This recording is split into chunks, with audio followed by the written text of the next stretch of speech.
दुनिया चेंज हो चुकी भी है, कोई डाइजेस्ट करे ना करे, माने ना माने, इस चक्कर में घर लेटर है, सोचता रहे कि अच्छा बिजनेस खुल जाएगा, नहीं खुलेगा। अगर आप ऑनलाइन नहीं हो तो ये pandemics they are going to come again and again again and again. 20 भी आना है, 21 भी आना है, ये आते रहने हैं। अब जितना ज़्यादा मैं डीप और रिसर्च करने जाता हूँ मुझे लगता है कि यार और है अभी तो बहुत, कि समुंदर है। सही है। एंड मे बी शायद मैं इसमें सर्वाइव भी इसलिए कर रहा हूँ। आप मुझे ये बताएं कि आप एज अ बिजनेस रन क्या करना चाहते हैं ई कॉमर्स में? What is the product, what is the service, क्या रन करना चाह रहे हो? मेरा कॉस्मेटिक्स का बिजनेस है और पेंडेमिक ये कोरोना कोविड-19 के से पहले मैंने सोचा था कि मैं लाहौर में भी एक ब्रांच खोलूँ। तो जब लॉकडाउन हुआ और मैंने देखा कि ये सिचुएशन जिस तरह रिसर्च के मुताबिक कि 5 साल बाद बदलनी थी वो अभी बदल गई है। That's right. और डे बाय डे हमारे जो लोग हैं वो पाकिस्तानी एंगेज हो रहे हैं इंटरनेट के। That is right. इनको एजुकेट भी साथ साथ किया जा रहा है। That's right. कि आपके फिंगर टिप्स पे भी सारा कुछ पॉसिबल है। बिल्कुल ऐसा ही है, ऐसा ही है। और फर्स्ट पे जिस तरह आती है फैशन, सेकंड पे आपकी जो पर्सनल केयर प्रोडक्ट्स है या घर के फर्नीचर वगैरह है, थर्ड पे आती है फूड वगैरह, फोर्थ पे आती है पर्सनल केयर एंड ब्यूटी। तो इसकी काफ़ी ज़्यादा स्कोप है। बिल्कुल ऐसा ही है। आज से अराउंड 15 ईयर्स अगो, 15-20 साल पहले, 2000 में 2005 तक जो सारा यूएस एक एक्सपीरियंस कर रहा था जब हम ये बात सुन रहे थे दुनिया से कि इंटरनेट एक बबल है, कि ये फट जाएगा, ये तो जैसे ये हवा है फट जाएगी। और उस दौर में मैं जब इन लोगों, मैं अपने सराउंडिंग से जब इस बारे में बात करता था तो वो मुझे बोलते थे कि तुम ख्याली पुलाव बनाते हो। ठीक है। यूएस ने ये एक्सपीरियंस किया कि जो बिग ब्रांड्स थे डिस्प्ले वाले, उनकी ऑपरेशनल कॉस्ट बहुत हाई थी, उनकी प्रोडक्ट्स बहुत महंगी थी। उनसे छोटे छोटे वेंडर, उन्होंने अपने वेयर हाउसेस से अपने ई कॉमर्स स्टोर स्टार्ट किए और बड़े ब्रांड्स को मार्केट से आउट कर दिया। यूएस ने ये पूरा शिफ्ट एक्सपीरियंस किया। ठीक है। आज तो यूएस में सब कुछ ऑनलाइन है। ठीक है। Even the big brands are online now. जब आप अपना एक मॉडल हाउस या मॉडल वर्कशॉप तो बना के रख सकते हैं, बट फिजिकली चीज़ों को रन करने के अंदर जो इन्वेस्टमेंट इन्वॉल्व है और जो उसकी ऑपरेशनल कॉस्ट है ना, वो चार्ज होती है क्लाइंट को, जिससे उसकी विन सिचुएशन क्रिएट नहीं हो रही है। और अगर आपकी एंड कस्टमर की विन सिचुएशन क्रिएट नहीं हो रही ना, तो आपकी भी विन सिचुएशन क्रिएट नहीं हो रही। अब बारी है पाकिस्तान की, कि पाकिस्तान में भी जो ये सोच लेके बैठा हुआ है ना, कन्वेंशनल और traditional, they are going to suffer like crazy. वो जो मर्जी कर लें, अपने आप को अगर ये इस सोच से नहीं बदलेंगे ना, वो अगर ये इससे बाहर नहीं निकलेंगे तो उन्होंने सफ़र करना है। वो बिज़नेस आज जो बंदा आज भी कन्वेंशनल तरीके से बिज़नेस कर रहा है, मैं आपको गारंटी से कह सकता हूँ वो 2 से 3 साल में बिज़नेस में नहीं होगा, चाहे उसके बाद कितने ही पैसे पड़े हों। Advertising is the first thing. आपको जितना बिजनेस समझ आता है ना, एडवर्टाइजिंग पे ही समझ आता है, उसी साइड पे समझ आता है। बाकी चीज़ें एनीबडी कैन मैनेज। अगर एडवर्टाइजिंग, मार्केटिंग एंड सेल्स के ऊपर आपकी ग्रिप है, if you can do that, if you can take care of that, फिर बाकी सारी चीज़ें करने के लिए ना बहुत सारी दुनिया जो सी मौजूद है। आउटसोर्स करवा सकते हैं, आप हायर कर सकते हैं। You can hire genius people from the globe. ठीक है। जो बड़े ब्रांड्स हैं वो अपनी क्रेडिबिलिटी पे बड़े ब्रांड बनते हैं। बिल्कुल। दुनिया में अगर उनका नाम बनता है तो वो अपनी क्रेडिबिलिटी पे बड़ा नाम बनता है। इस तरह से नहीं कि उन्होंने किसी 7 नंबर वाले पाँव को 8 नंबर जूता भेज दिया हो, ऐसे नहीं उन्होंने ये काम किया। ठीक है। सो इसके अंदर सेल्स एंड मार्केटिंग वाली साइड है, जो है आपका social side, digital marketing full package जो सा है उसको आपने अंडरस्टैंड करना है कि डिजिटल मार्केटिंग क्या है।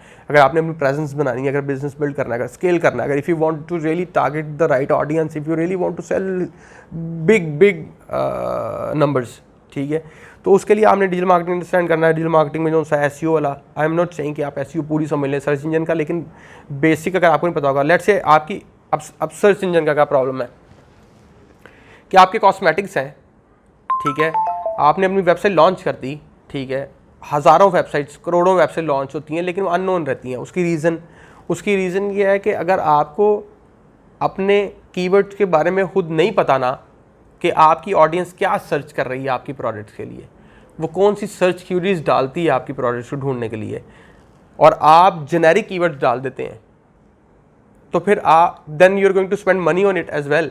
और लेट्स से अगर आप रैंक भी कर जाते हैं उन कीवर्ड्स के लिए बट वो राइट कीवर्ड्स नहीं है, तो इसका मतलब ये है कि आपके पास ट्रैफिक तो आ रही होगी लेकिन सेल्स नहीं आ रही होगी। अगर डिजिटल मार्केटिंग को बंदा सर्च कर रहा है, इसका मतलब ये तो नहीं है कि वो डिजिटल मार्केटिंग की सर्विस लेना चाहता है, वो तो जानना भी चाह रहा हो सकता है बस, वो तो कोई भी इंटेंट हो सकता है उस बंदे का, कोई भी उस बंदे का उस टाइम ख्याल हो सकता है, ज़रूरी तो नहीं है कि। लेकिन अगर मैं डिजिटल मार्केटिंग की सर्विसेज देता हूँ और मैं डिजिटल मार्केटिंग की सर्विसेज लाहौर में देता हूँ, तो I should rank for digital marketing services और I should rank for digital marketing company in Lahore instead of just digital marketing. बात समझाइए। तो अगर आपने 8-9 महीने और साल लगा दिया उन कीवर्ड्स के ऊपर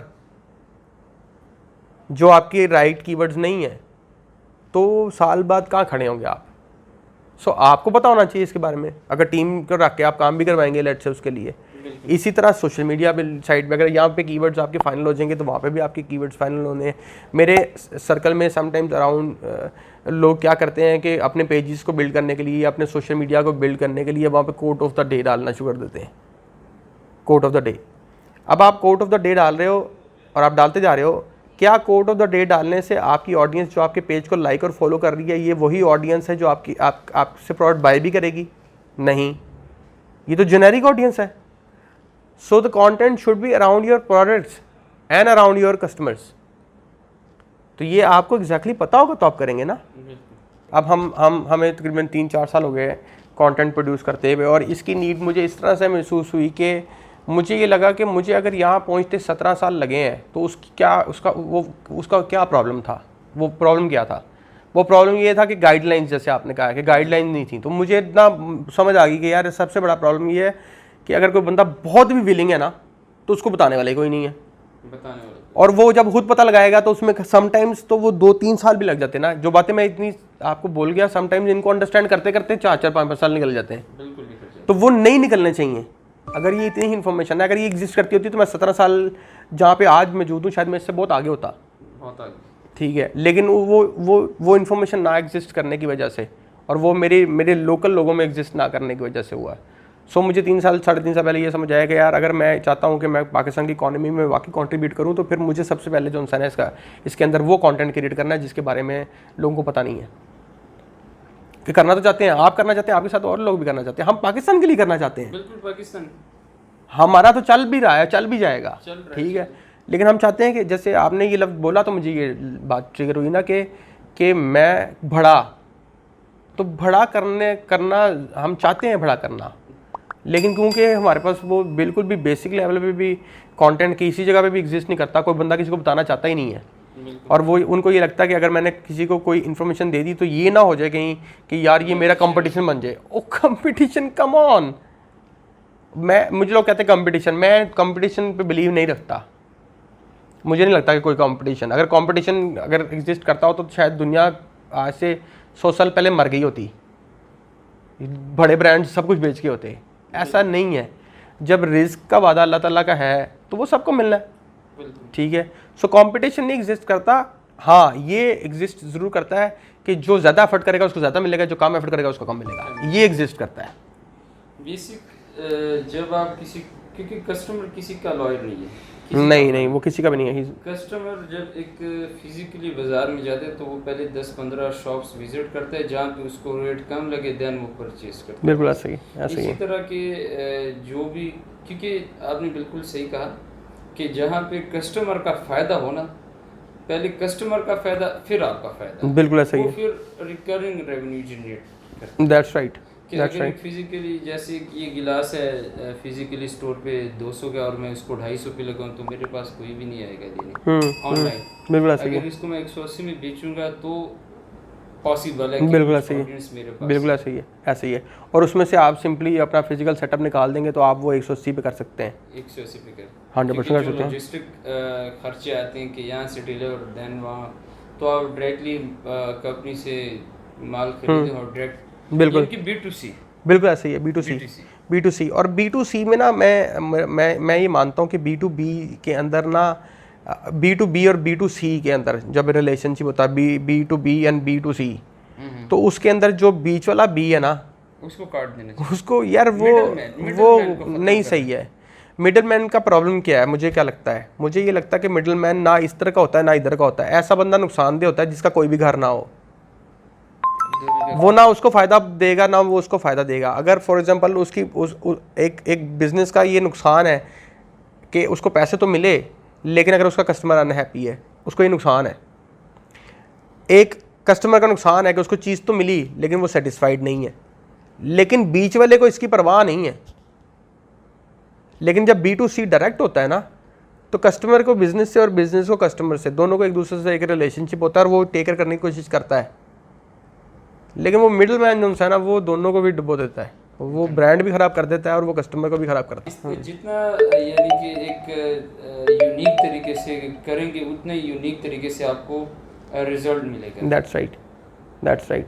सो वो अपनी ऑडियंस में रहते हैं, वर्ड ऑफ माउथ की पावर को यूज़ करते हुए जहाँ जहाँ पे इन्फ्लुएंस एग्जिस्ट करता है आपकी ऑडियंस के ऊपर, उनको पकड़ेंगे आप और उनसे जो सा आप काम करेंगे, तो वो ब्रांड 3, 4, 5 साल के अंदर जो है एक बड़ा ब्रांड बन जाएगा। ये है सिलसिला। बाकी don't go for such physical staff that's waste of money. उतने ही पैसे अगर आप अपनी एडवर्टाइजिंग पे लगा दोगे तो आपको पूरे पाकिस्तान में लोग जानते होंगे। और अगर आप अभी राइट नाउ मेरे पास बैठे हुए तो वो मेरे कंटेंट की ताकत की वजह से बैठे हुए हो। जी बिल्कुल। इसी तरह से आपने अपने कस्टमर तक पहुंचना है अपने कंटेंट की ताकत से। 0304 1115786 done Kash.com